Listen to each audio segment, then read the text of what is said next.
slowly so that, thank you, Christine. I will get started slowly so that people can keep trickling in. I want to thank you all for coming today.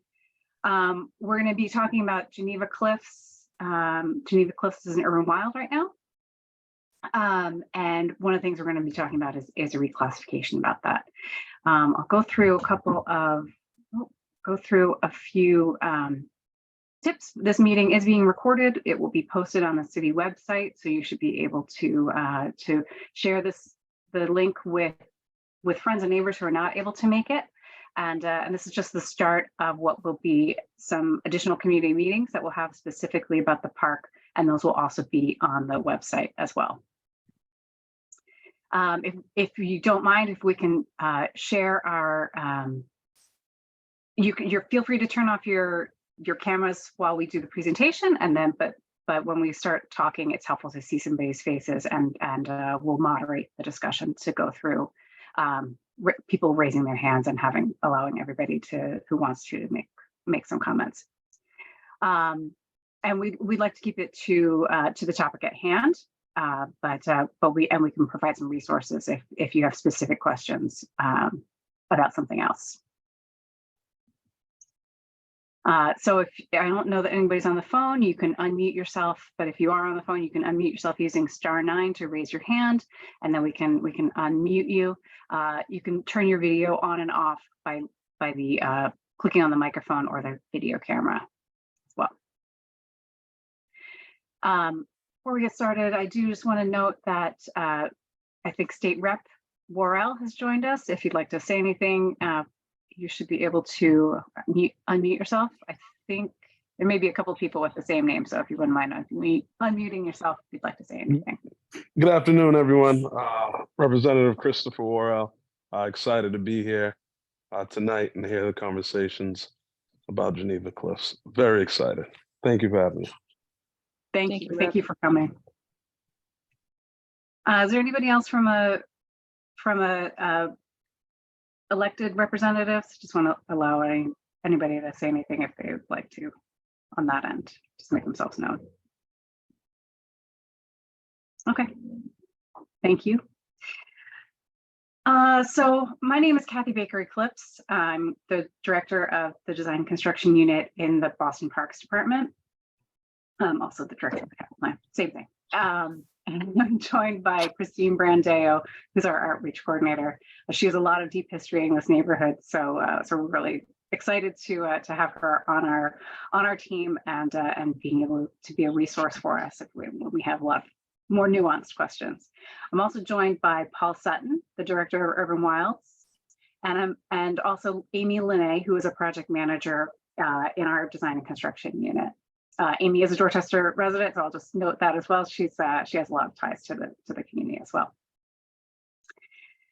So we're going to be talking about Geneva Cliffs, specifically about the question of whether the site should be reclassified from an urban wild to a park. Paul and I are going to go through some slides, talk about a bit about the past history of the site, and then get into some details about what that means and what that may or may not change. We'll have some time for a discussion, and then we'll wrap up with some next steps as well. So we wanted to have this meeting before we got into specific questions about the design, because there's been a query raised to us, a request from the Friends of Geneva Cliffs to consider reclassifying the site from an urban wild to a park, because that would allow some more varied use of the site by the community. So before we get into the details of what that might look like, we want to have an understanding of whether that's supported in the community, and whether and what the feeling is, what the temperature is, and if make sure there's a clear understanding of what that would mean, both for functionally and for future uses. So just wanted to have an informed conversation before we really get into the nuts and bolts of what a site could look like if we made this change. We do have some funding in the capital budget for this work, and based on what we hear tonight, that'll help us inform what the scope of that that is. So we'll get into a little bit more of that funding and timetable a little bit later. So I know a lot of you are very familiar with the Geneva Cliffs site. It is about 2 acres. It's owned by the Conservation Commission, who is out of the Environment Department, but they are allowed to hold land that's strictly for conservation purposes. These properties are typically managed by our Urban Wilds program, because the Urban Wilds have a specialty type of landscape management practice that a lot of the Conservation Commission properties fall into that category. So it is managed as a natural area with a conservation focus. It is adjacent to 4 open space parcels that are owned by Eversource.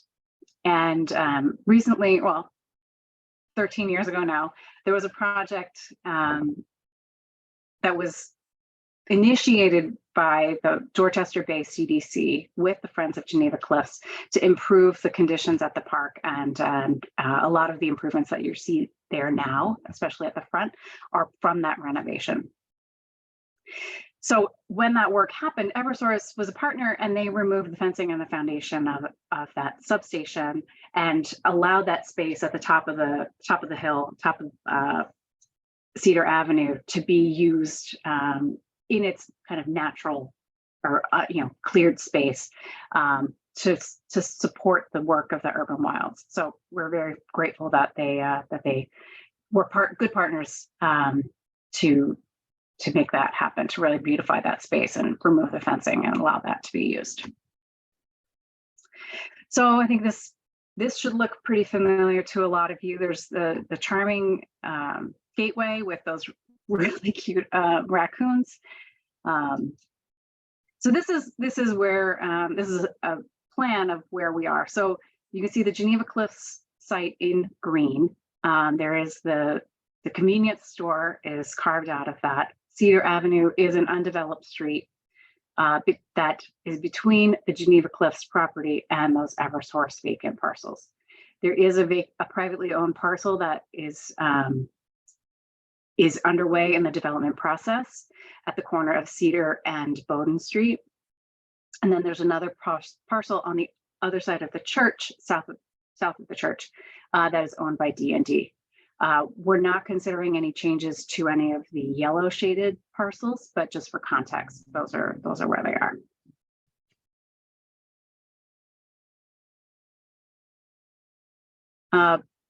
So Pollock, do you want to? I think this was where I was going to hand it over to you. Sure, absolutely. Yeah, good evening, everyone. We thought it would be helpful before looking forward to take a brief look back and take a look at some pictures that predated the 2008 renovation, and then showcase the kind of the early years after the site was renovated. Just really quickly, some quick facts. The renovation, we were looking back, it was completed in October of 2008. That's when we had the opening celebration. And that first 10-year period was a really active period with lots of events planning. Dorchester Bay CDC, the Friends of Geneva Cliffs, were super active in programming the site with events like, you might remember, Wake Up the Earth Festival, stargazing events, and the one that drew in a lot of the most crowd was the Haunted Forest event. We were very busy, the City Urban Wild program, with the Friends of Geneva Cliffs. We would have biannual, annual and biannual cleanups. The Urban Wilds program also held more frequent cleanups to try to keep the site in good condition. And meanwhile, the city was also maintaining the Eversource, the portion of the Eversource land that was incorporated into the renovation. That's the big field at the top of the hill. And things were on a good trajectory, lots of events, a lot of people using the site. So let's take a look at some images, the next few slides, and we can see what things look like before the renovation. Do you remember these conditions? The top 2 photos are pre-2008. They were what the site looked like before the investment was made. The bottom photo, that's a picture of the adjacent parcel, Eversource parcel. That's now the big open field that had the stone dust path designed around it. So that fortunately came down, the barbed wire, the fencing, the building. So that was an improvement. And then fast forward a couple of years after a lot of design, planning, construction, this was a really happy day in October of 2008. This was the opening with the Friends of Geneva Cliffs and other community partners and city staff, just to celebrate all the work. And I think we've got a couple more slides. The next one, this is, I'm sure people on this call will recognize themselves in this picture. This is the Friends of Geneva Cliffs, some of the members with the newly minted t-shirts. And behind the group, that's the Eversource land. That's all right. This slide we put together, we just wanted to highlight a few things. Part of the 2008 renovations involved building of really nice walls and steps and pathways. And the thing that's challenging about this site is there's such a grade change from the street level, right, to the top of the summit. It's some 40 to 50 feet. So a lot of work went into crafting those. And the top middle slide, that's the Cedar Ave, that's the hill. It's not steep, but it's not, certainly not level. Lower left in the lower center, that was a flyer for the stargazing event. I had forgotten Boston Natural Areas Network helped us organize and publicize that.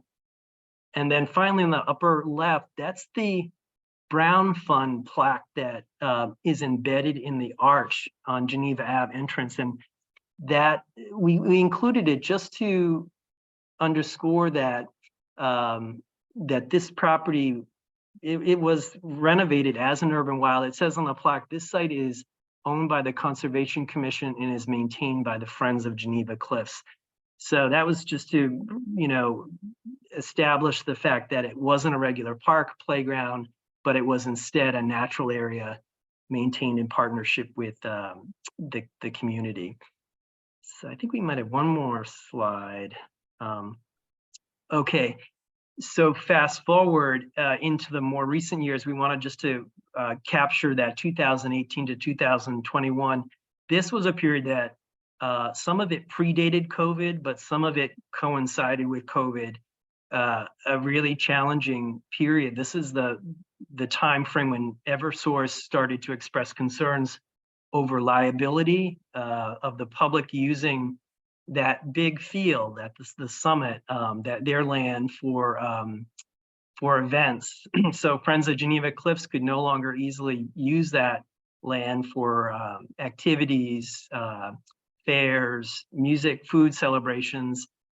There was an uptick in homeless activity, drug activity, vandalism, and the Friends of Geneva Cliffs were not able to be as active as they were earlier because of the restrictions on the land. Urban Wild staff, Urban Wilds program did as best as possible to maintain the staff. This is one of 30 sites in the city that's managed by the Urban Wilds program, no field staff, and very limited funding. The city did keep managing that Eversource land, mowing mowing the grasses up there and trying to keep things in good shape, and all the while recruiting more volunteers. So that was that kind of set the stage for what happened next. And I think if we go to the next slide, this ties in with the action that the Friends group took next. And Kathy, maybe you can explain that. Yeah, happy to. Thanks, Paul. And I will say that Paul, for many years, the Urban Wilds program was Paul with volunteers. So he has done a tremendous amount of work to wrangle all of these 30 plus sites, soon to be one more. We're really grateful that he's been so diligent and so thoughtful about how to steward this this parcel. But it seems to be clear that that the site, there's more potential there. So in 2018, the Friends of Geneva Cliffs sent a letter to the city asking for us to consider reclassification from an urban wild to a park. And then that was followed up. I think we continued talking with Eversource and trying to see if there was a way for the city to acquire those Eversource parcels, because they are important to the functionality of that space, to the Geneva Cliffs. If there are no changes to Geneva Cliffs, because it's more accessible, and having a field allows a little bit more of a wider variety of uses. In 2021, when we were all kind of dealing with the fallout from the pandemic, Friends of Geneva Cliffs again reiterated their request to consider it, and we have been listening and having some conversations with some of those in the community, and so we're here to we've put some money in the capital budget for this, and we want to talk about what the potential is. So Paul, do you want to explain some of the nuances of urban wilds? Sure. So in general, urban wilds are sites that really showcase the natural elements of the sites, whether they're the Roxbury pudding stone outcroppings, woodlands, marshes, meadows, whatever they be. And the focus is really on plants and wildlife habitat, and they are very important. But that really is the main show. Other uses are allowed are passive recreation. That's walking, hiking, nature observation. We do get a lot of requests for environmental ed and research on these properties. And what's unique about them is, remember when we were looking at the slide of the pathways and the steps? These sites, we're always going to improve accessibility, but they're not required to comply with the American for Disabilities Act. And that's because the topography is so challenging on some of them. You typically won't find lighting or electricity, and most of the sites don't have turf grass. Geneva Cliffs is one that has grasses that somewhat resemble turf, and they're mowed from May through October, but typically you won't find turf grasses, and unless those edges and entryways are really kept in great condition, they can appear messy. But the big thing is they're really, in the current city structure, these sites are really dependent on volunteers and outside support for maintenance. I think that's key as well. So Kathy, do you want to talk yeah, I thought I did, but I will do it again. There we go. Oh, I think I went back. All right, so parks. The other about 200 properties, 225 properties or so, those are parkland. They states in the deed that they are open space for park and recreation purposes. They can take many forms. There's active recreation like basketball courts and fields, playgrounds, and there's also passive recreation where you might have just a pathway or a bench, that kind of passive space that is a different experience. So there's a couple of examples that maybe you may be familiar with: Ronan Park, Ceylon Park, and Mother's Rest. And those are three really interesting examples to compare to Geneva Cliffs. They all have quite significant grade change across them. Ronan Park's at the top of the hill, goes all the way down to Adams Street. Ceylon's on the side of between Magnolia Street and Columbia Road. There's quite a bit of grade change there. And I think a lot of you are very familiar with Mother's Rest down the road on Washington Street, where there's really two levels. And parks can potentially accommodate a wide variety of uses depending on the features of the site and the challenges of each specific site. There can be jogging paths, athletic fields, public squares, and some of our parks do have hiking trails in them, which have that conform more to the standards of the Urban Wilds program. Those passive spaces and active recreation spaces do have to comply with the Americans with Disabilities Act for access, which means that we're limited in the amount of how steep a pathway can be before it needs handrails, and there is a maximum slope even if there are handrails.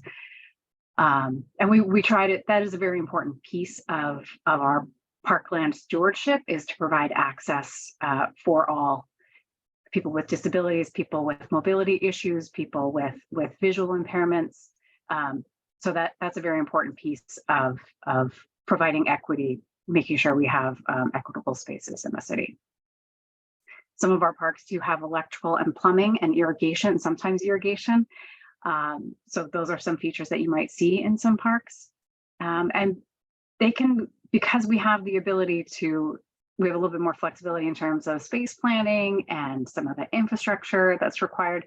We can host a wider variety of events and programs like fairs, cultural events, puppet shows, fitness programs, some theater performances. So there's a lot of stuff going on in our parks throughout the year. They do also receive a higher frequency of ground maintenance from our maintenance staff. We remove trash regularly. We mow regularly, and there's just a little bit more presence on site than there would be in the Urban Wilds managed sites. All right, so I wanted to open up the floor for discussion. I have a couple of questions we can start with, but so I wanted to get a sense from the community about whether this is broadly supported, or if people like the Urban Wilds the way they are, don't want them to change, or whether there's an appetite to expand that. I think we can raise hands. I don't know if we can allow everybody to unmute themselves, Christine, or if we need to moderate that. I don't know. Do we seem like a friendly group? Or are we going to get out of hand? I don't think so. I can do it. Okay. So if people want to raise their hands, we can. And you can go first.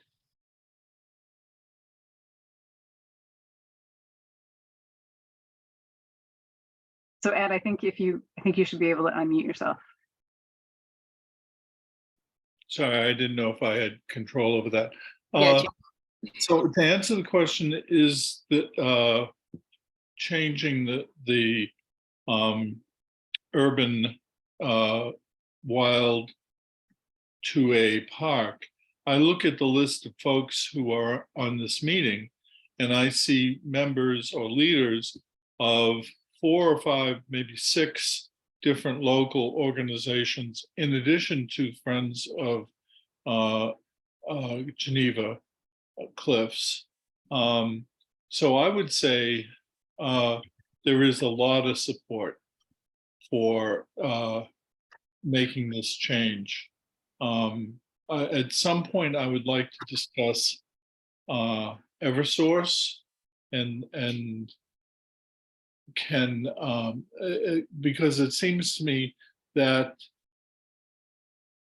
the Geneva Cliffs without the Eversource parcels is a very limited use property. And I don't know if Representative Worrell is still with us, but you know, I don't see him. So you know, I think pressing people like him to join with this effort is going to be really important. So so once again, I think there's a lot of support on this call for changing Geneva Cliffs to a park. Great, thank you. Yeah, Thank you so much. and I'm still here as well. I'm still here.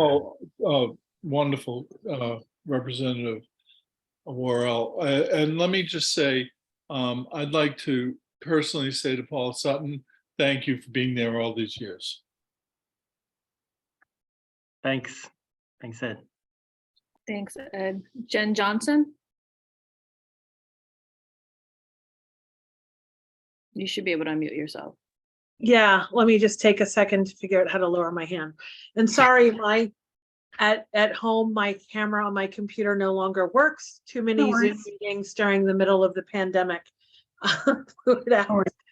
Um, so I guess my question actually in part goes to Eversource. Do we think that if we change the designation to a park, are we more likely to get Eversource to sell its parcels to the city? Or what kind of leverage do we have with Eversource to either let us use those parcels if they still own them, or to get them sold to the city to actually make this a larger park? Yeah, I think we're always interested in those parcels when Eversource is ready. But I think they have to be ready. We want them to be ready. We continue to have discussions with them. They are, as another steward of land in the city, we have frequent conversations with them about a wide number of issues. And this is one of them. And I think they're not ready right now to change that use. They have future plans on providing better service. That is their goal, is to provide better electrical service, more reliable service. And I think that is something that is needed in the neighborhood, and in this neighborhood specifically. So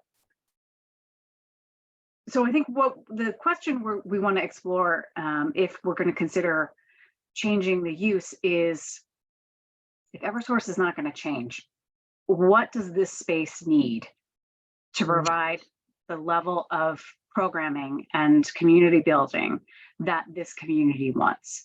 Are there changes that we can make to the site to preserve what works, reconsider spaces that are of lesser quality from an environmental stewardship perspective? Are there opportunities that we can take advantage of to allow Eversource to kind of do their thing, hang out, no change, keep Geneva Cliffs well programmed, active, safe, and really a jewel in this neighborhood? So those are some of the questions I think we'll want to explore. But I would assume for now that there's no change in Eversource changing. I don't expect them to put a fence back up, but that is within their right. But we'll figure that out. So, but just to clarify, you're saying that Eversource's claim is they hope to use this site for improvements to To the grid. To the grid. Okay. Yeah. I was wondering what their reasoning was, so that answers that. They do have a reason. They do have a reason, but I think you could probably also make that claim to every single parcel that they have, everywhere. Mhm. They're acquiring the land for some purpose, and grid improvements is their major focus. Service improvements. So Okay, thank you. sure, thank you. Haris? Hi, good evening, everyone. How are you? Hi. I am just have a couple of questions. And so I think the presentation helped to understand the history, but I don't necessarily understand the why. There's a need to change the designation.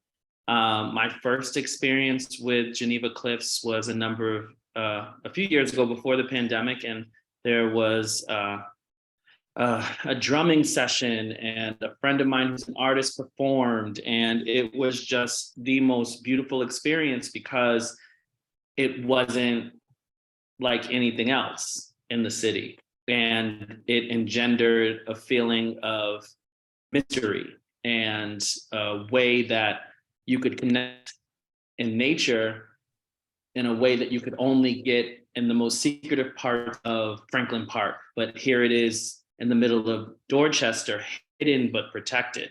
So I'm wondering, what is the impetus to make it like every other park in Boston? Yeah, I think I think we want to keep what is special about Geneva Cliffs, and I want to get to some more specifics about that. And I think if I can ask you a couple follow-up questions, where was the drum circle held? Was it in the flat plain, or was it further in the wooded area? No, it was in the flat plain. There were a number of other activities going on. It was space enough for, gosh, hundreds of people, but it wasn't completely full. It was like, my God, how could I have lived in Boston, in Dorchester for so long and not known about this, but then was so excited because I didn't know. And that means that it didn't get the attention and the foot traffic and the everything that was going to, you know, make it another paved park with this turf and this everything and blah, blah, blah. It was something I might experience, say, in Stoughton, where I went to the Irish club out there, and they have canopies out there where people are it's like a whole experience where they're on, I forget what it's called, but you harness in and you hold on and you swing through the trees. This is what they have in Stoughton, and instead of making it another park, they've used it so their youth and their families can experience the wilds in the city. So I'm just wondering, you know, what is it that I think that I would never have experienced that park the way I did and fell in love if the Geneva Cliffs folks and cadre of people, neighbors and residents didn't advocate for it to be beautified. But does everything have to be so pretty? Does it? I mean, can we work within the constraints of it now and make it something that's more of a jewel that nobody else in Dorchester or Boston has? Yeah. Those are great, all great, really, really thoughtful. And I love that you're really enjoying what Paul's work with his mission has been for the past several years, is really preserving these natural areas in the heart of the city, because they are so different than Almont Park. It's different than Roberts down the street. It's different than Franklin Park. And, there are pockets of that in Franklin Park, but there's also fields and a golf course in Franklin Park. So these wild spaces are really important. The crest of the hill, that grassy area, is actually the Eversource parcel. That's why for a long time they were partners in this work. They let us use the space, but in the past few years they've asked for insurance to perform those events. So that's why those events have dipped off. And that's been a real challenge to provide an excitement and a sense of wonder about this space, because the gathering space that was that grassy hill is off limits to us now. So they've gated that. Is that what you're saying? They haven't gated it, but they will not allow events there without insurance, which costs money, which is not something that the Friends or the city can provide. I'm sorry to ask so many questions because I've been waiting to really find out what this meeting was for. And that's a different perspective of there's another owner there, and that's the space. For me, it didn't take away the fact that the beauty of the wild part of it is so great, because we have so many issues with flora and fauna, and people not having access to real experiences with it, understanding nature. And I just wonder if we use the money that would come from a regular park designation and pay more attention to Ronan Park, where people are really accessing it every day, and the youth have not been able to do what they used to do in the past because they need a new basketball court, and the walls need to be reinforced, and we don't want any more turf. We love the grass, but how come we're not focusing on some of the things that we've already been asking for? Yeah, Ronan's in my plan. It's going to get some love soon. And so what we want to think about, what we're trying to set up the conversation is there a way to combine the wild and some more some more flexible spaces on the Geneva Cliffs property. Can we keep that wild area, not, clear cut it and completely, but are there key areas that we can really carve out some gathering spaces? Are there other program areas that we should consider? How do we provide accessibility to this space as well? Because the top of the hill doesn't technically meet accessibility standards. So, but understanding that wild piece is an important component to preserve, and how do we steward that in the future if we do change the designation, is an important piece. So Thank you for answering my questions. thank you so much. These are great. These are all great questions. Thank you. Ed? Thank you. I can't let go of Eversource for a minute. I don't know if folks saw an op-ed in the Globe, I think it was on Monday, discussing Eversource's interaction with folks in Kendall Square versus their interaction with folks in East Boston, in the Eagle Hill neighborhood, a neighborhood I know well. I was the middle school principal in East Boston for a number of years at the foot of Eagle Hill. And basically, Eversource just stonewalled the people in East Boston, not a wealthy, powerful community. I think my sense. So Ed, I don't want to get too sidetracked. I do want to keep this to Geneva Cliffs. I do respect your opinions about Eversource, and I'm not an Eversource apologist, but I do want to keep this to Geneva Cliffs. Eversource is a private entity. They're a public utility. They're a landowner like the city of Boston. They do have rights to request things for their own properties. We would love them to be better partners. This is where we are right now, and we want to try to control what we can control. Is what we can do on the city of Boston owned site. So if you have anything to add specifically about that, I welcome it. I'll defer to Linda Loska, who has her hand up. Thank you. Thanks. Hi, everybody. First of all, thanks everybody for coming to this tonight. I'm really pleased with our turnout. And thank you for years and years and years of help from Paul. He's always done such a good job of taking care of our space. One of the things, and I know Eversource isn't supposed to be on the discussion here, but that space that we're talking about is more or less the easiest and best way for people to get into the cliffs. And many people think that's the only way. I think the work that is kind of planned or possible once they change the designation and it turns into a park, I don't see that will necessarily change the flavor of the space that is the urban wild so much as make it more accessible. And again, they have the rights as parks to do things that urban wilds can't do. Make it a little easier to get in, install barriers or handrails, maybe make some places lit better, which would also discourage possibly some of the nefarious deeds that happen up there from time to time. We could keep the space basically the same, and yet the designation as a park would open up possibilities and maintenance. Maintenance is so key to taking care of that space. And frankly, 20 years ago when we were working on this and turning it into the space that it was unveiled in 2008, I could go up and do a lot more up there than I can now. I'm an old lady. I can't climb those hills like I used to.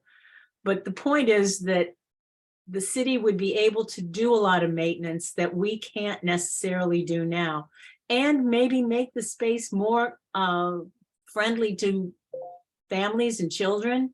I do want to say that I sat more than once at a table with Eversource and asked if we could have a lease for the space until they decided to put something up, if they would allow some sort, and let's go back a bit.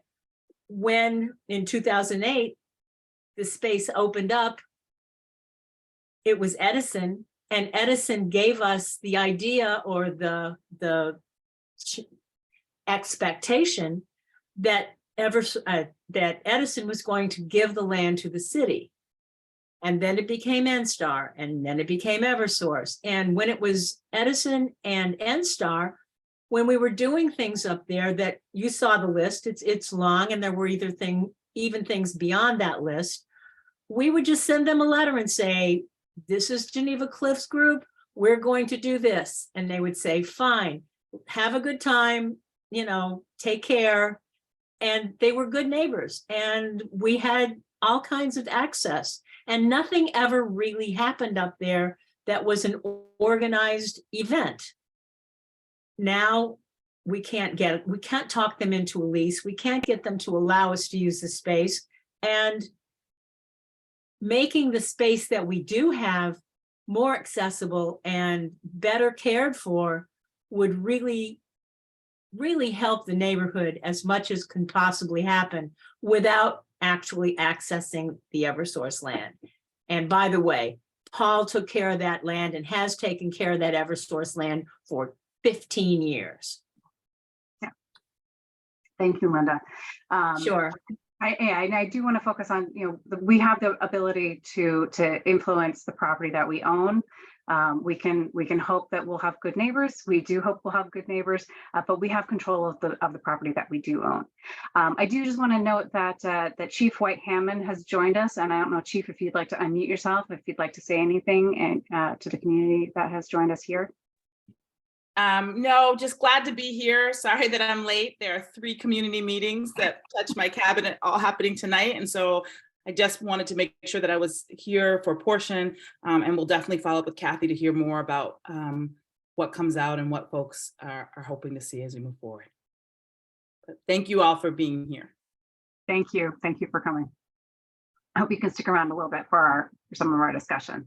Yes, I will be able to stay here till 7, and then I'm going to go to the last meeting from 7 to 7:30. We keep her busy. So I don't know if I'm not sure who was next in the line.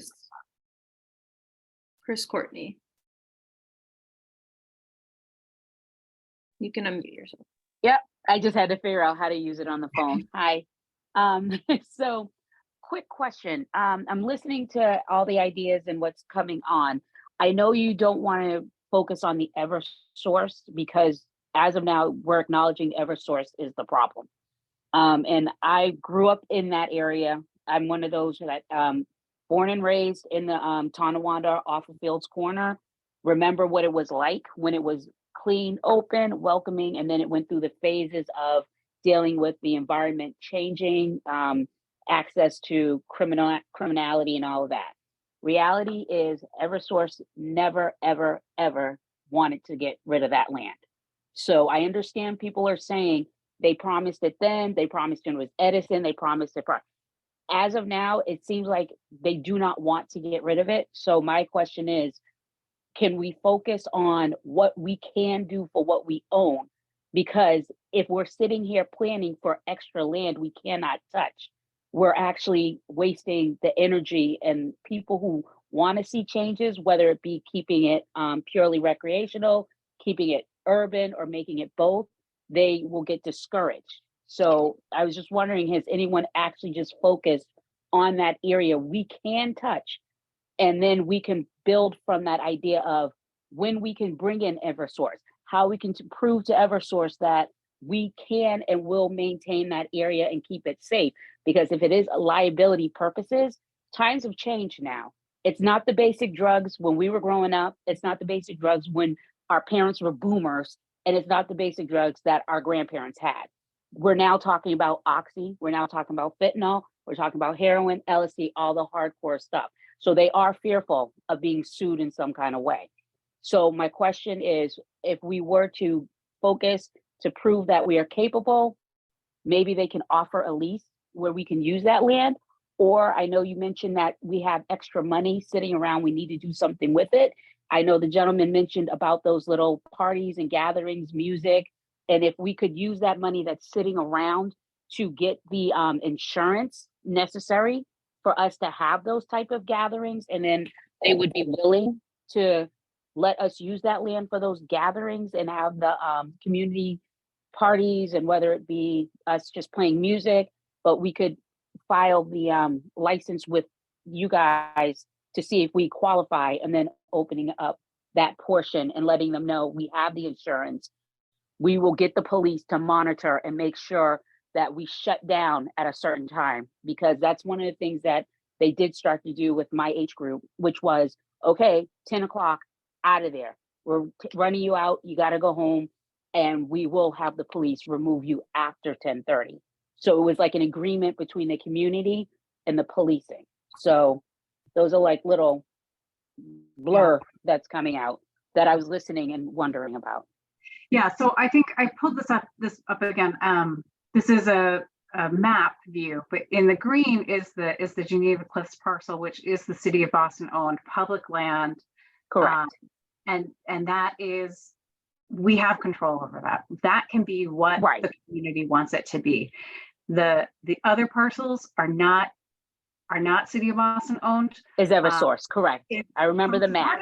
are Eversource, some are development parcels, so Yeah. so there's a mix in there, and it's but just to focus on, we do have control over what happens. Oh, I'm not saying you don't have parcel. control over the land. I'm talking Yeah. about for the land. And then I know people are mentioning Eversource when you were able to access it.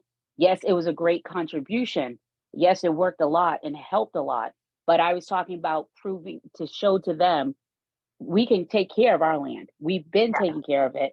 We can get the insurance. Will you allow us to continue to do our community events? And we will make sure that those community residents, community visitors, whoever it may be, does not get out of the hand where they believe the liability is going to take place. That's what I was talking about. I think we want to keep the door, I think we want to keep the door open to Eversource, but I do want to focus on the Geneva Cliffs Yeah. Parcel. So what are the things we should be considering when we're thinking about Geneva Cliffs specifically? Yep. That's one of the questions I wanted to know. Yeah. What Okay. we can do with our land, not what Eversource. I understand that. But what ideas have people come up with that everyone has kind of agreed or concerns with or discussed? Yeah, so we're gonna be going through a design process in the next several months to get specifically into those questions. So we can put a pin on it, start brainstorming, start thinking about what you want to see there, and we will dive into that in a couple of months. So thank you. Okay, thank you. Davida. Thank you. I want to thank the Friends of Geneva Cliffs for spearheading this effort, and certainly kudos once again, as short as this might be, for Paul, who is, I would consider him almost a family member of Bowdoin Geneva, for all the work that he does on our behalf. I just want to add one other piece to the context. For 15 years before Geneva Cliffs came into being, there are a few of us who are on this call who, for those 15 years, worked tirelessly to have the Geneva Cliffs become a part of this neighborhood. So it was a work of love to make this happen. And this happened as a result of city, state, and federal funds being put into this effort. I guess I have to respectfully disagree about not talking about Eversource. If this were any other privately owned property in the city, and it was not maintained, if it was a problem property, which this is to this neighborhood, I do believe that the city's resources would be put into having the property owner do something about what they are not doing and what the impact is on this neighborhood, on the abutters and the larger neighborhood as a result of their property. So this is where we are right now. And I really, you can't think about Geneva Cliffs without what is now the Eversource property. I agree with you, Davida. Yeah, I do want understand. to say, I was trying to steer the conversation about I understand, but Eversource, not in Kendall Square, not in East Boston, but Yeah, here. it here is. in- I'm not in- talking in- about Kendall Square, East Yeah, Boston. I I'm talking agree. about the impact of this property on this neighborhood Yeah. as it is today. Okay, so I think the city can say to this privately, which is really a public utility, this is what you need to do. You just can't have this this flat piece of property that is sitting up there, not being used for whatever reason, because you're land banking it and you don't even know what you're going to do with it tomorrow, 100 or 200 or 300 years from now. You just can't have that exist the way it's existing. So I would propose the city needs to continue conversations and say, look, if you're not going to allow anybody to use this for whatever reason, you need to maintain it. You need to do what others have said, offer a short-term lease. I don't care if it's for a month. I don't care for whatever it is, so that it can be utilized by this neighborhood, which needs these kinds of resources. I think it's been proven over and over and over again when the Eversource property has been accessible to members of this community. This was a viable part of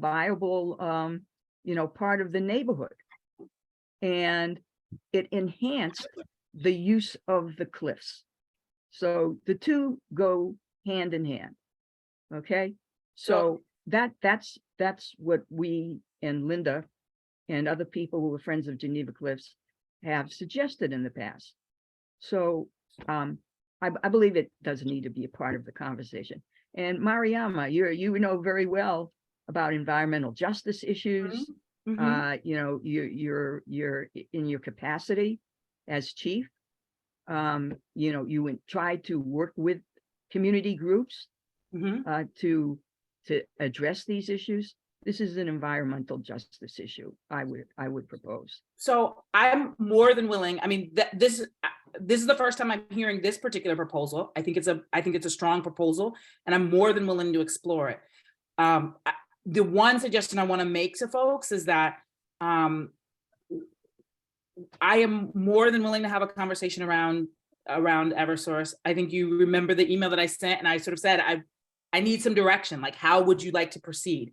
And at the time, the clear direction that I was given was to focus on what we could do differently in Geneva Cliffs so that would become an available space. I am completely willing to talk about this other strategy. The only reason I'm sort of suggesting to focus on the Geneva Cliffs side is that that's what we got. What my understanding from your advocacy is let's look at moving Geneva Cliffs from being a wild to being a park. That is within our purview to do, as you all know who use it. And I remember back in the day when there were events that, and on the Eversource side, there are some differences in the terrain. And so there are some limitations. But I guess what I want to emphasize is completely open to having another conversation. If you want us to broker a conversation with Eversource, if folks want to document the disarray, we can certainly look at that. We'd probably need to bring in Department Mayor's Office of Housing and formerly known as D&D, because and ISDN, because we don't actually have the leverage to sort of put the fines, but I'm more than willing to broker those conversations and use that as leverage to deepen it. I do wanna, we are putting out and willing to hire someone to look at Geneva Cliffs. And Kathy is on this call to really talk about the question of the cliffs becoming more park-like than wild-like. And so, not that I'm unwilling to have that conversation, I do want to make sure that we use some of the time now so that Kathy has a sense of what folks are thinking about, so that she can bring in a designer to do the piece around the park side. That can be done, but it will take a little time to do. So I guess I'm just wanting us not to lose the opportunity that we have of having the parks team here and having the ability to define how we would put that out to bid. And I'm more than willing to have another meeting to talk about, can we leverage fines against Eversource, or are there other things that we can be doing to bring Eversource to the table? But I think that's a great strategy. Having just heard it now, I'm not sure that now is the right time to sort of try to pick it apart, but I'm willing to have a follow-up. Yeah, no, I think the conversation has been to the point of what can be done now in terms of Geneva Cliffs. And Right. I think other people have said that if it were to become under parks as opposed to an urban wild, the city would have an ability to access its parks resources and perhaps some other resources to help enhance the use and the maintenance of Geneva Cliffs. But Right. that still goes hand in hand with what many other people have said about the access, to the cliffs through just the use of the Eversource property right now. So that's it. I'm done. Thank you. John? Thank you very much. So I really appreciate all the hard work of all the people that brought this meeting to happen and who've been working for years and years on Geneva Cliffs, the Friends of Geneva Cliffs, the city staff who've been working for it. And thanks very much for pulling this meeting together. I really appreciate all the hard work that's been at hand. I have to say, the one thing that I'm concerned about is hearing the reticence of my city officials regarding the Eversource parcel. It feels like it's been central in the past to the wonderful events that have been put on in Geneva's Cliffs. And yet there's just this weird reticence to, let's just do with the little bit that we've got and let's not deal with the part that actually has been so central. It does not feel like the mayor's agenda. I mean, one of the most wonderful things about this mayor is, let's have free buses. Let's fundamentally rethink the city and deal with the issues that we need to do. And now we're sitting here and we're talking in the way we used to talk. Oh, we can't touch this private parcel and stuff like that. The vision here from my city officials just does not match the new administration. I asked in the chat about a little less than an hour ago, I heard that the city has been helping to maintain the Eversource parcel. Why are we helping to maintain a parcel that we're then never allowed to use? And I just want to echo, Ms. Courtney pointed out, why can't we lease the Eversource parcel? Okay, in the future, they want to build a substation there or something. So 30 years from now, it may be necessary to build a substation there. But in the meantime, why can't it be leased? Then they don't have to worry about this whole legal baloney about let's not allow the community to actually use open space because it's a poor community, so they can't afford insurance. So let's just squelch any actual activity. I'm just shocked at the lack of imagination from my city officials in this meeting. So, John, I want to respond because I think you're talking about me. Is that because I'm the only official here? So I do want to say. I wasn't talking about you. I was talking about the earlier comments that we should just never touch the Eversource parcel. Okay, so I don't think that's not my understanding of where the conversation is. I said, so from my understanding, last year, I sort of reached out to people and I said, I hear there's issues. How do you all want me to proceed? And I actually was trying to pull up the actual email. And I said, I see three possibilities of what I've heard from people. One of them was to try to see if we could get Eversource to honor what they had done before. That was one question. And I heard from people that there had been multiple attempts to get that and that they had not succeeded. And then the other was to see if we could get a broker conversation about some sort of interim deal. And then the third was around the park. So I guess what's hard for me is I thought I was taking direction from folks who said to me that a lot of energy had been spent in those first two pieces. Not that they were giving up, but that where they wanted to focus the energy was in figuring out how to turn the cliffs into a park. I thought this meeting was being responsive to the direction I was getting from the community. Now, it's true that we only talked to a small number of people. And so one of the things we said is before we do that conversion process, we need to actually have a community meeting to make sure that this is the direction that the majority of the community wants to go in. And so I wanna understand what we're hearing from people, because I think the reason this meeting existed was to make sure that when we went through this process, this was following the direction of the community. Because the truth is to make, for instance, Geneva Cliffs more park-like. Things may have, for instance, trees may have to come down. I'm not sure everybody, I wanted to get a sense. Are people looking for more grass gathering space? And in order to have that grass gathering space, would they want the trade-off of cutting down trees? Like those are the kinds of conversations we want to have. So I'm not opposed to continuing in the conversation around Eversource. I'm just being honest that I thought the reason we were focusing on the Geneva Cliffs and the park specifically is because I thought we were following what I heard directly. And I'm not going to like go through the emails back and forth, but I'm just saying I am open to another approach. But what I heard from people is that years had been spent in that other approach and it wasn't yielding a lot. And so where they wanted us to focus our energy is to figure out how the cliffs which we do own could serve some of the functions of what that land previously did.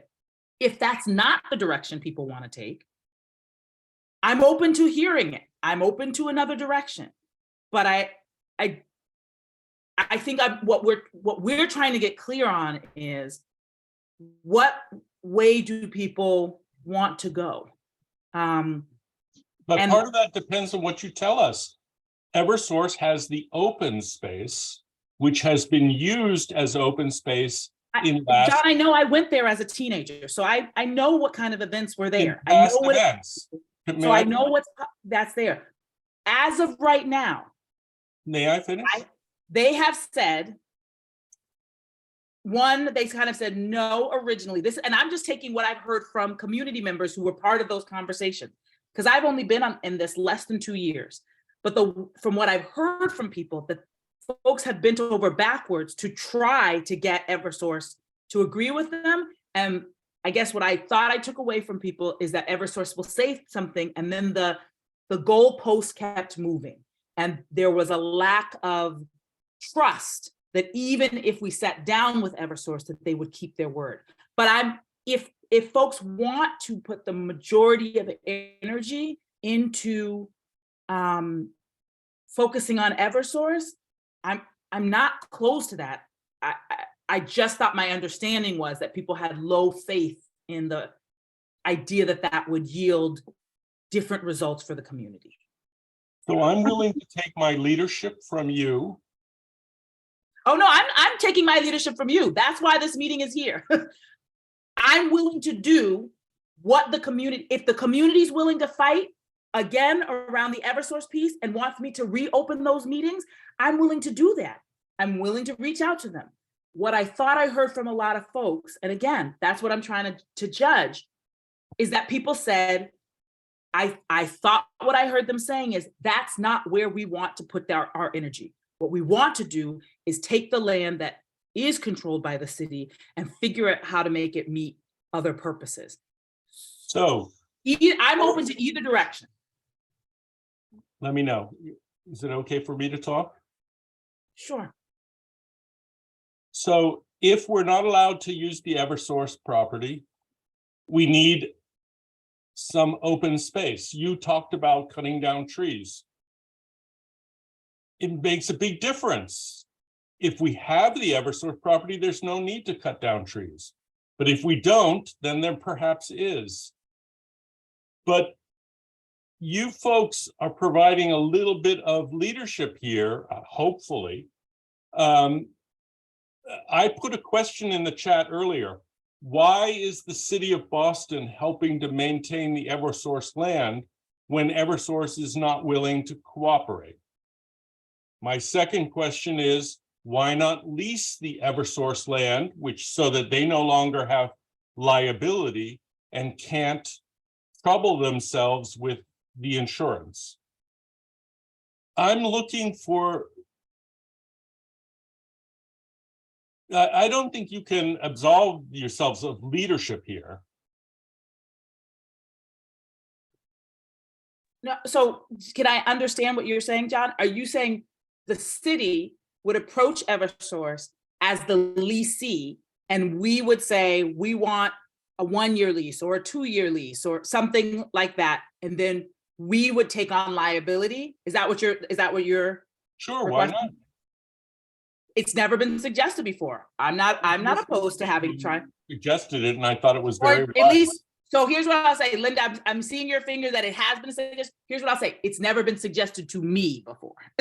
So maybe that conversation has happened. I can only speak to what I've heard from folks who've been in this conversation for a long time. Because let's be real, I have been in the space, but I went there for community events. I went there to, eat and to hang out with my friends. I have not been over these years active in the behind the scenes. So if that's a question of you would like the Parks Department or as a part of the city to approach them with the idea of let's say we could ask for 5 years. My impression from other people is that they're not willing to make those long-term commitments, but there's nothing wrong with asking. We could ask for a lease and then be able to almost treat it like some of our other parks where we have parkland and wilds adjacent to each other. And then the community would deal with us for the duration of whatever that lease is. Is that the proposal? And Linda, has that been proposed before? Have people said yes or no to it? What has stood in the way in the past if that was a suggestion made previously? The people sitting at the table who made that suggestion were not powerful enough to make it more advantageous for Eversource to listen. And okay. People are talking about there's no other space and we'd have to take down trees. And that may be true to a certain extent.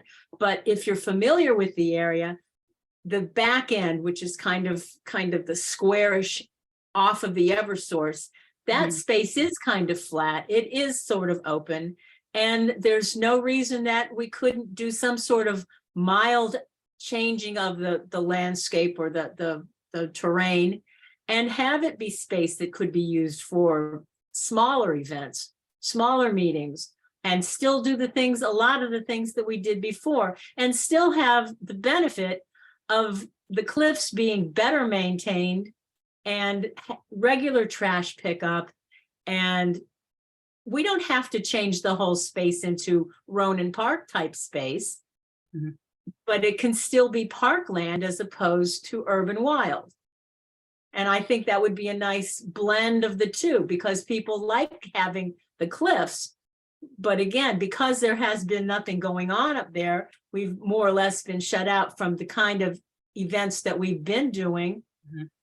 The the participation of people in the neighborhood has really diminished. And then the trash gets worse. And that, you know, we know how that would escalate and turn into the problems that we see all the time in places that are neglected. Okay, so let me just make sure I repeat what I'm hearing, and I do need to get to the last meeting, but we'll figure that out. I'll text them to just let them know why I'm running. So this was proposed, I'm assuming, to the Parks Department previously, that we enter into at least Eversource? It was proposed at a table with Parks and Eversource and the Friends of Geneva Cliffs, sitting Okay. at a conference table in the Parks building, you know, Okay. 1010 S And- Ave. And Linda, was Eversource open to, which doesn't mean we can't go back and ask them, but did Eversource respond? What was their response when that was put out? Well, you'll be surprised to know they didn't respond. They just kept putting off any answers at all. And when we actually sat down at that table, they did the old "we'll get back to you," and they never got back to us. Okay. And it was a table full of lawyers, I might also add. Okay. So I am willing to go back, one, to just check with our legal department. I am unaware of any kind of agreements like that exist within our portfolio. Kathy, are you aware of any times where, any other places where we might have something like that?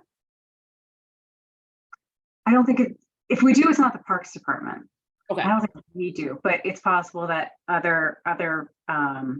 is entirely possible that other departments have some kind of arrangement like that. Okay, so I think what makes sense is for us to go back and talk to the Mayor's Office of Housing and the BPDA, two other entities that are most likely to have any kind of land agreements. See if there's any precedent that we can work from. If not, that doesn't mean we can't do it. It's just often helpful if you have something that you're starting from.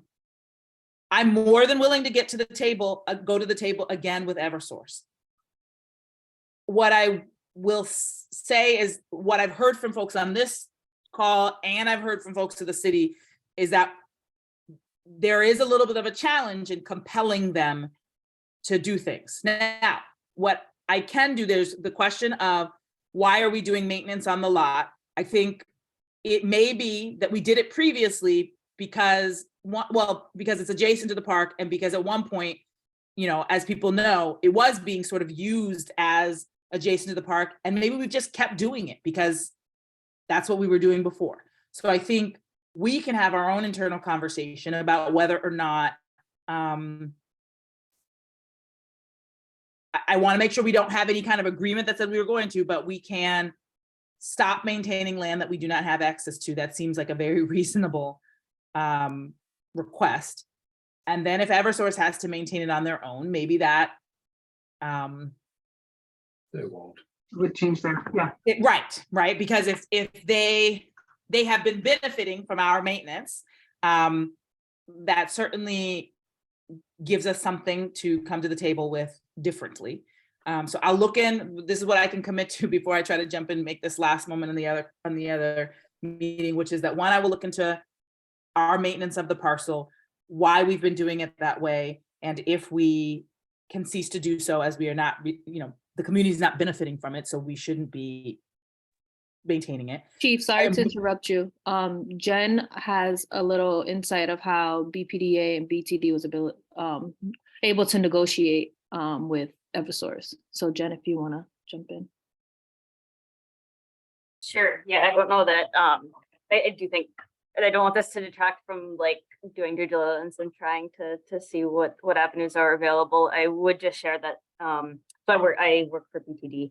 I also live in the neighborhood, and I, without saying things I shouldn't be saying or whatnot, I know that in the past, like from that the BPDA and BTD have tried to be able to have some say in how an Eversource property was used, and that as far as I was able to kind of dig into the situation, we had the city as a whole, like including the BPA and EIDC, we had very little ability to even like with our zoning laws, everything kind of was not like that the utilities had some sort of like exemption that was beyond the ability of the city and the BPDA to shape what was done on that land. So I do just, well, like I certainly don't, I'm all for trying to try to build our leverage and use what leverage we have, and certainly like super appreciate that there's willingness on the city's part to like try to press this issue. I do think, it might also make sense to try to figure out what we can do on our own as well, and in light of the realities of Eversource's power in the situation. Yeah, Thank so you. I'm gonna jump because I do want to at least give these people 10 minutes, but I will say this. I'm willing to reach out and find what I need to find out what I need to find. To your point, Jen, one of the potential issues is that they, in one other case that I am now remembering, once people push them, they just put a gate around it, and it negated their responsibility to keep it in the same way. So we want to make sure we do not end up in that territory, because I don't think that puts us, I think that puts us in a worse place than we are right now. But I will follow up with folks. I am more than willing to go back to the table. I will want some guidance, both from folks at City Hall and people on this call, about how we get out of the pattern, because what I've heard is every other conversation has been not fruitful. So I want to figure out, how do we come back to the table?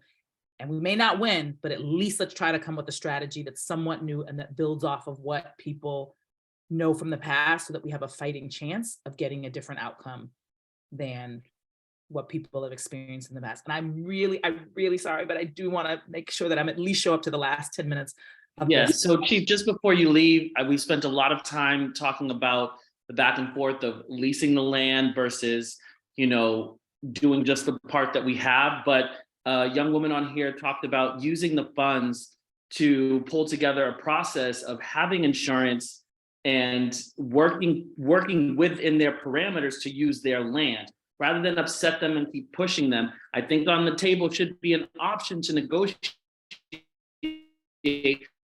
access to your land. What are the insurance requirements? Because if the city has funds to use for this area, then we could certainly work within their parameters. And I think that's been lost within this conversation. And so we may not have to do much, but go to the negotiating table and work within those parameters and find out the criteria may not be that big. And it may cost us a lot less than disrupting the environmental habitat of species that we don't even know live there, or what is the environmental impact. We don't know what trees are there. So I'd really like to see more of a focus that way, because we haven't heard from the community that much. And I think that we should support Geneva Cliffs and those around them in the best way we can with all the options. But thank you so much for being on here, and we appreciate it. Thank you, Chief.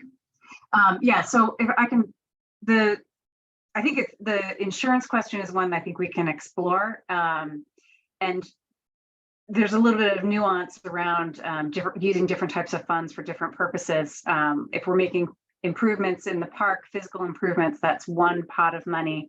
And operations, things like leases, leases are a little bit complicated, but insurance policies, maintenance contracts, those kinds of things, that's a different pot of money, and they can't quite as easily be commingled, but it's something that I think maybe there's other places that we can explore where there might be some leeway in some funding that we have. But yeah, that would be really, I think that would be great. And I'm sorry to have jumped out. Just the conversation was for past 20 minutes, and I know it was really detailed and needed to happen. But I just want to make sure that the chief has all the options and what people are asking for. And so when she does go to that table, that she can really look at what's going to be best for that neighborhood. I am really concerned about the environmental impact. And she talked about cutting down trees. Washington Park and Roxbury, they're eliminating a lot of the trees that no one knew was going to happen in the original plans. And so the community is really upset. And so we need to make sure that we're not following suit and doing our due diligence to protect the parks that we have. I mean, the wilds, sorry. Yeah, so there is a little bit of other nuance around spending city money on non-city property, which gets a little complicated, but I think we need to fully understand those issues before we have that conversation with Eversource, and that will be part of our work to prepare for that conversation. So thank you. Thank you. I think there's some other people who have their hands up. I don't know if. Yes, Jen, you can go next. Jen Johnson. Thank you. So I think I wanted to play off of what Haris said. My concern is that from what the chief said, right? If the idea of a park, because I literally live across the street from Ronan Park, right? And a park is very different from the wilds at the cliffs. And this has been my one concern when I heard about this proposal to turn it into a park, which is, this thought that if it gets turned into a park, we lose trees, right? I think there's very important reasons for keeping it as a wild. But if turning it into a park means we literally keep the wild, but we just have folks there, through the park service, able to keep like the paths cleared during snowstorms, or, the steps shoveled, or if there's ice on the steps because of snow, that stuff, that kind of maintenance is more able to be taken care of.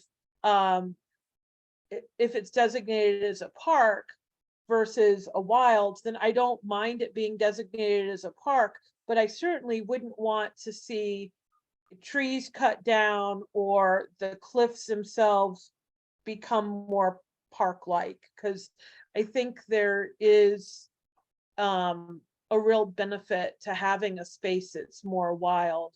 So for me, the question is, does it becoming a park mean we really are impacting the wild space, or does it mean we can leave the wild space as it is, but it just gets more maintenance?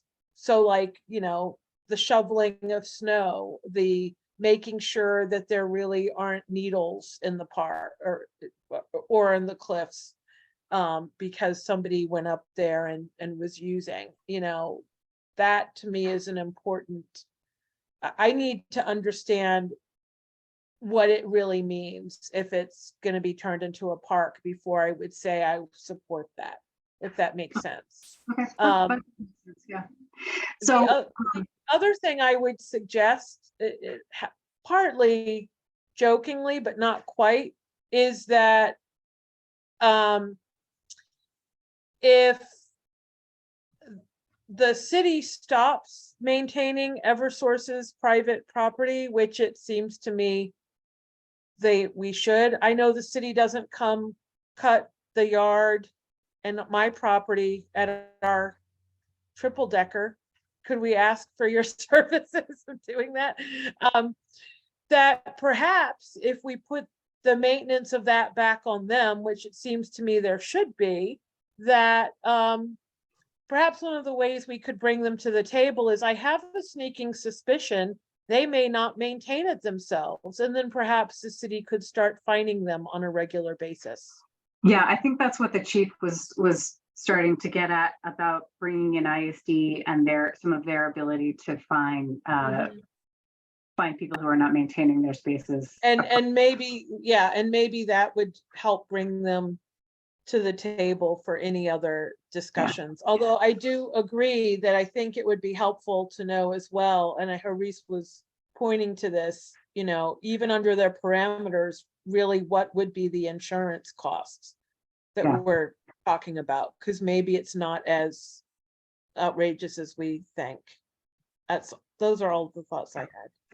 So I do just want to make a couple of specific points. So as a property owner, we, like all of you, everybody who has a triple decker, we're responsible for snow plowing the sidewalk in front of our property.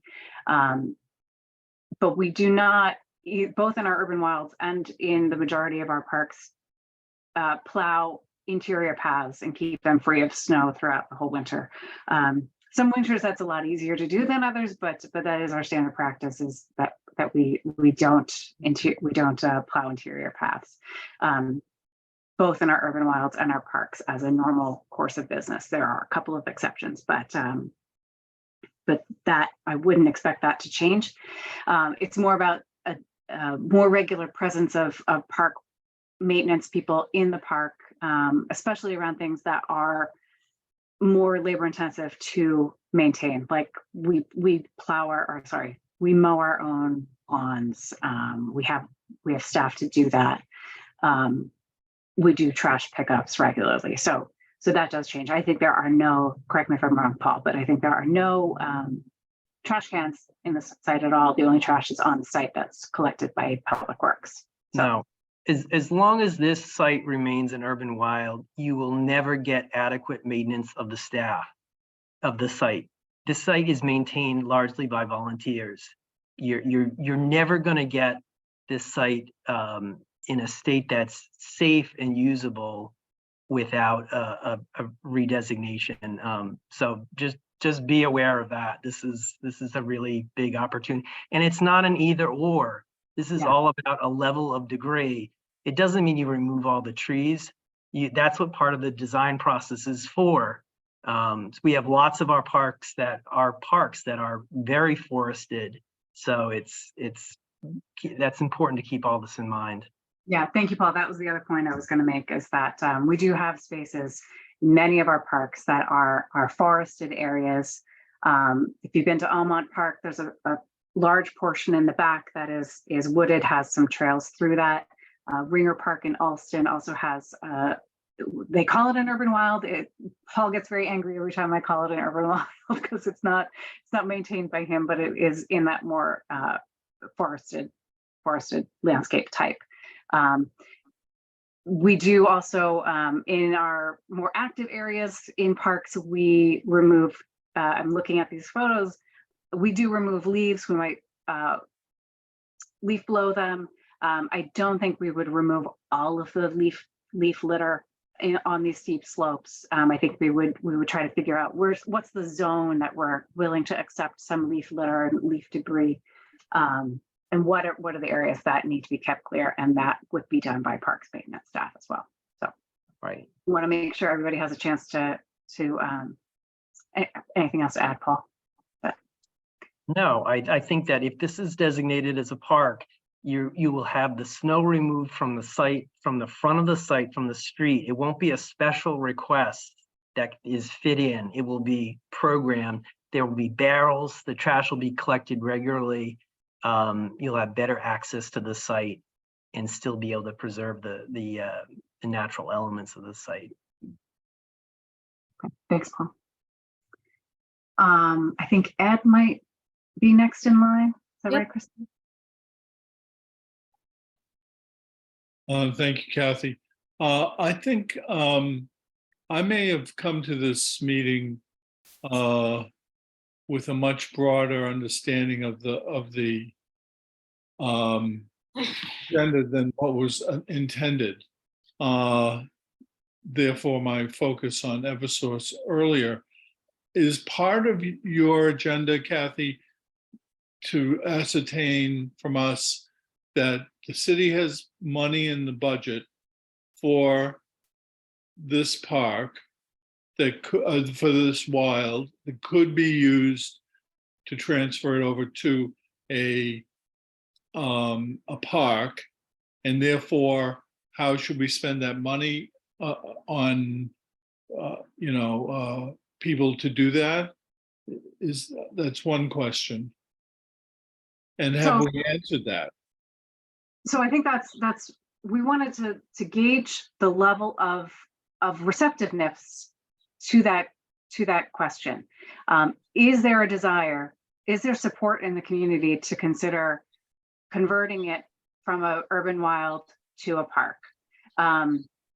There's no, I mean, the actual cost to do that work is very little. It's moving paper from one department to another.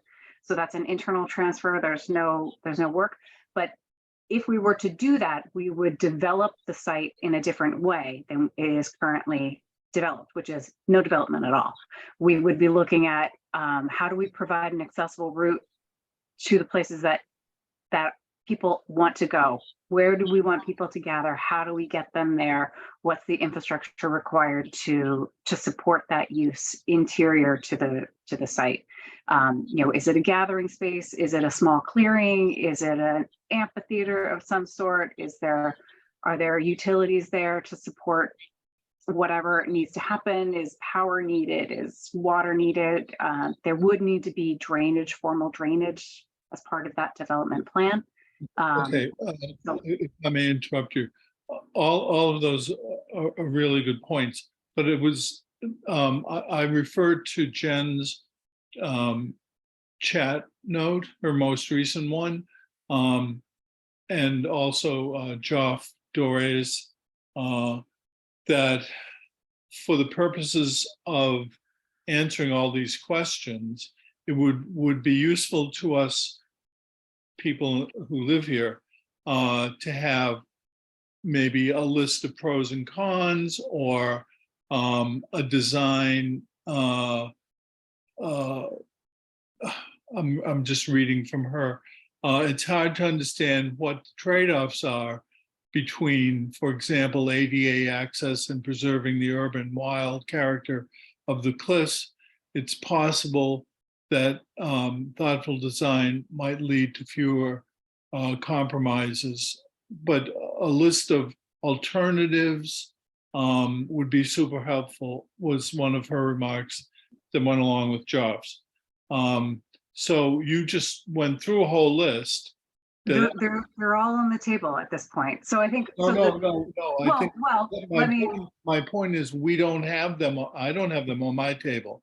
So coming to this conversation, it would have been helpful to have those various design alternatives listed so that we could consider those, and then not have, maybe I wouldn't have spent as much time on Eversource as my previous comments were.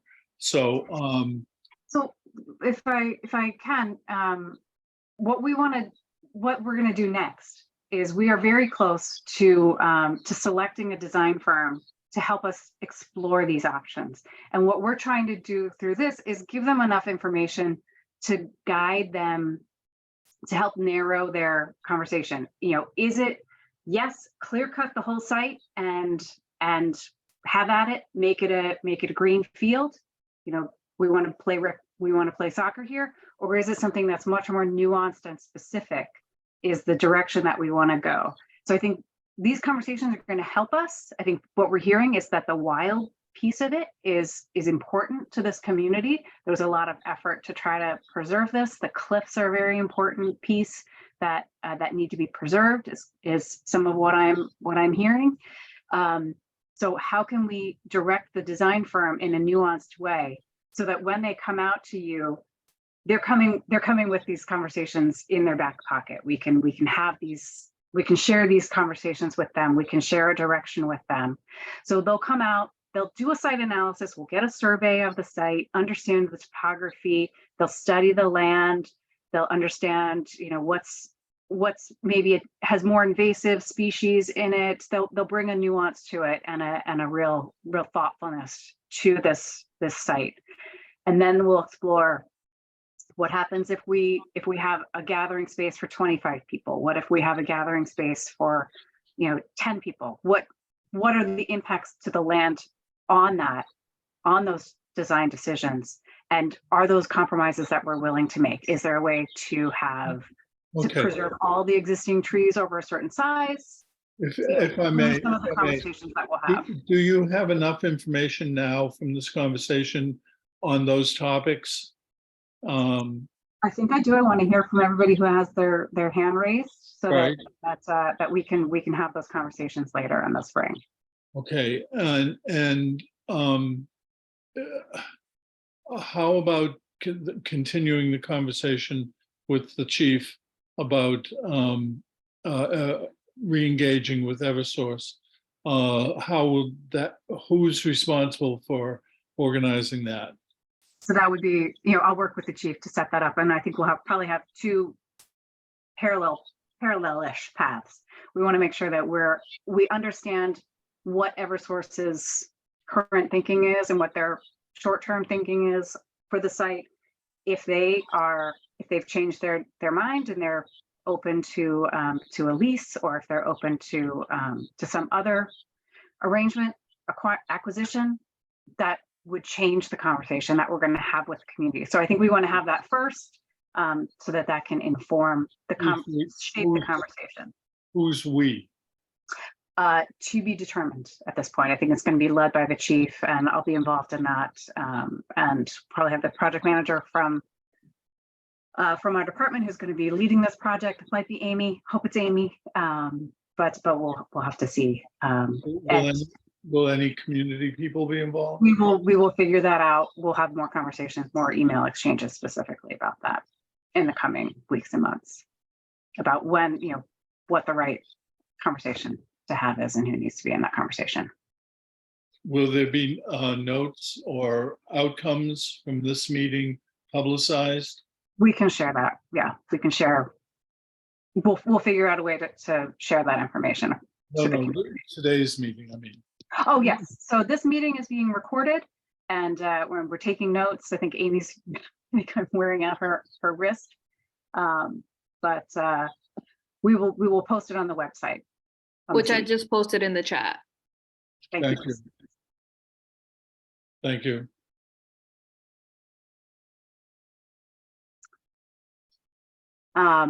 Linda's next. Yep. Okay. One thing that I wanted to say, people are concerned about the fact that the city's been maintaining that open space. That was done with an eye to how dangerous the space would be without any maintenance at all. And I think it was very responsible for that space to be cut and to keep vermin away, and it would get even more overgrown. And I think over the course of the last 15 years, the community definitely benefited from having that done. And again, we can't thank Paul enough for keeping that space as usable as it is. And as far as this meeting tonight, we really need to change the position from urban wild to park so that a lot of these problems and issues like maintenance and accessibility are addressed and made positive for the neighborhood. As it is, we know what it looks like without having trash picked up and without having regular maintenance and without having any kind of lighting or whatever is required for the ADA. We know what that looks like, and I think a designer would be able to move forward and please all of us. I really do. I think that there's plenty of space up there to maintain the open and wild quality and still have something that's more usable for the community. Thank you, Linda. And thank you for putting a little context around the maintenance of the Eversource parcel. Jen? Jen? Thank you. First, just wanted to thank Kathy and Christina. You've done a great job with this meeting, and I know it's I think it's really nice getting to kind of piece together all the different contexts, because it seems like it's very, very complicated. And so what you're going to be communicating to this designer, they're going to have quite an Fortunately, interesting. they can just watch the video. So yeah, there we go. Yeah. So I just wanted to ask one question, which is just as it pertains to the designation of a urban wild to a park. Am I understanding correctly that we can have the luxury of like having this design firm engaged and helping us understand the context before that kind of critical decision is made? I guess that's one question. And then the part two question is, does it need to be an all or nothing? Like, could parts be designated urban wild and parts be made a park? Yeah, that's I think Functionally, we wouldn't do the property transfer and the reclassification until some later point in the design process. If during construction, not during construction, I don't think it'd be the first thing that we run out and do, in case we, get out to a broader community, get out to the community again, and people go, no, forget it. This is terrible. And the community consensus really changes. I think we want to make sure everybody's comfortable with the plan that gets developed. And I think there is a scenario where there are portions of the site that remain wildish. I don't think we would quite classify them in the same designation. I think we might take it off Paul's property list to maintain as we add more to his list. But so it would be the wild area would be maintained a little bit different. It would it would certainly be welcome to continue to have that volunteer effort in that urban wild area or that naturalistic area because it is a little bit different than mowing lawn and removing trash, which is what we're really good at. So.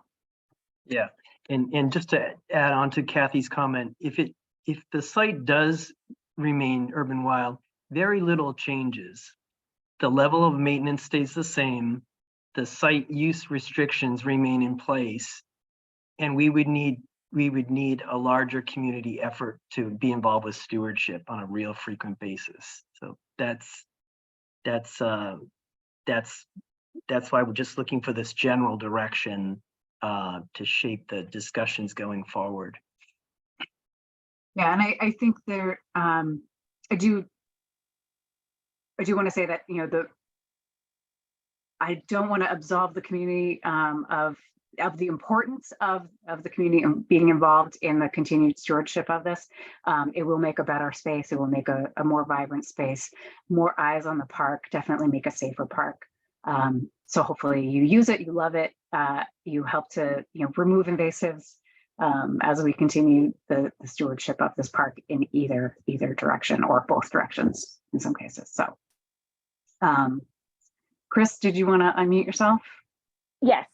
So just to real quickly, so after listening, because I think you guys kind of answered what my general question was going to be, it appears that we're looking for the ability to have it maintained, maintenance cleaned, and to basically, truthfully, to be honest, take the responsibility off of the community as of now, because of the fact that, one, people are getting tired, elderly, and want to relax and want to be at home.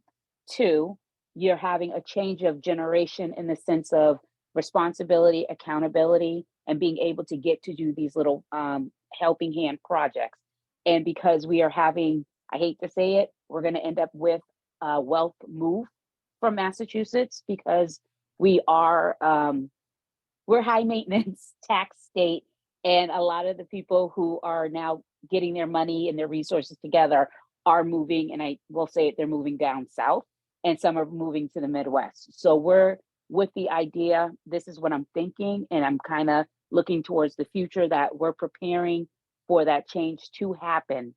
And we want to make sure that when that land is at a stale, silent stage, because we don't have a lot of activity, it's going to be cleaned and maintained, is basically what I'm getting from what's being said and described for that property, correct? I think you without you guys verbally saying it. So I'm gonna, let me correct it. So this is what I am getting. Planning than I think I have. I think we're I have it towards the future. You're several generations or several decades further along the thinking path than I am. I think we see this as a 47.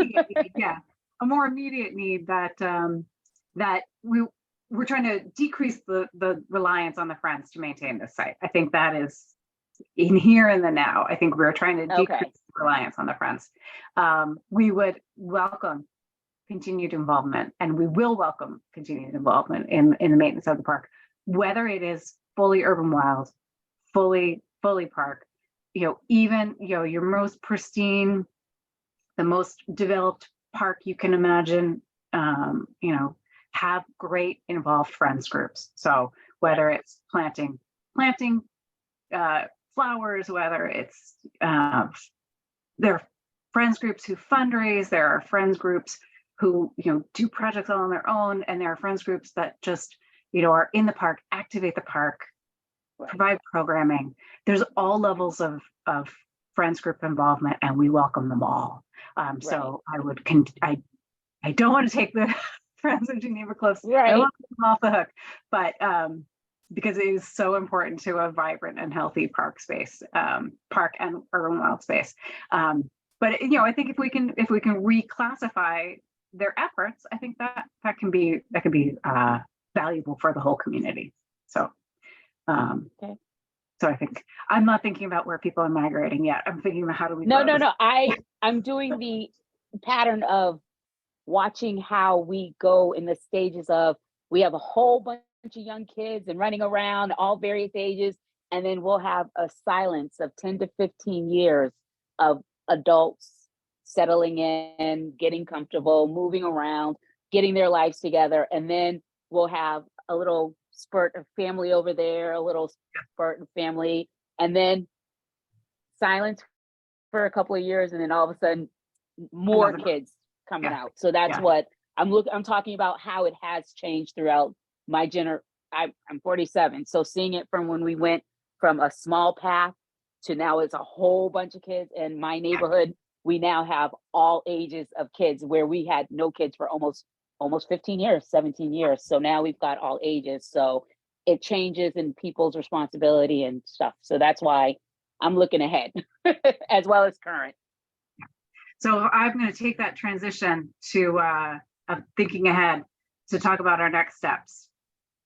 I think everybody's had a chance to speak. If you haven't and you'd like to email me, I think all of our contact info is on that website that Christine, if you can drop that in the chat again. So I would love you to share this conversation with your friends and neighbors, and really get them excited about an upcoming design process that we're going to be starting spring, summer, and think about who should be made aware of this work that's not in the conversation now. Who's not in the room that we need to be talking to? Who do we need to think about talking to about this work? So a brief timeline for our design process: we're going to be selecting a designer in the next couple of weeks. It takes a couple months to get a contract through our City Hall process. They're going to want to really understand the site, get a survey done, see where those big trees are, see where the cliffs are, how they fit together, what's going on with the land. So we'll do some background work so that we can come out to the community and think about, get more involved, get more specific about the Geneva Cliffs parcel itself, where there are opportunities for some additional programming to occur, where there are things that we should absolutely preserve and enhance the way they are, remove invasives. What's the level of work that we want to do? So we'll be talking about some programming specifically, and then we'll get into some design processes. We typically have about 3 community meetings for that, where we talk about the site analysis at the first meeting. The second meeting, we do some compare and contrast of different design alternatives. So you can see, oh, I like how this one preserves all the trees. That's really important to me. I am not concerned about how big, a gathering space is. I really want to preserve the trees. You can compare and contrast those couple of different options. And then we'll take all that information and synthesize it into a consensus design, which we'll then take and develop bid documents for. So that will be about the next year, at least, of work to develop the design. Spring, summer, maybe into the fall, we'll be coming out to the community and talking. We will be following up on that Eversource piece, trying to push that forward, see if there's an appetite with Eversource to try to be creative, whether there's a MOU or a lease or what are the requirements for insurance. So we will be having those conversations, trying to figure out the right strategy for that. And we will share that information out when we have some information to share out. So if there's, I think I hit all of the big pieces that I have written down. If I've missed anything, please let me know. My email is kathy.baker-eclipse@boston.gov. Feel free to email me. Somebody's email contact is on the Geneva Cliffs website. It might be mine. I haven't looked. So, but thank you all for coming. This has Yours. been really, it's mine. It's mine. Thank you all for coming. This has been really, really enlightening. I think there was a lot of conversations that are really important for us to understand before we really dive into the design. So more to come on that. And I want to thank you all for your time. It was really time well spent. I hope you feel like it was time well spent, and a lot more exciting things to come. So thank you so much.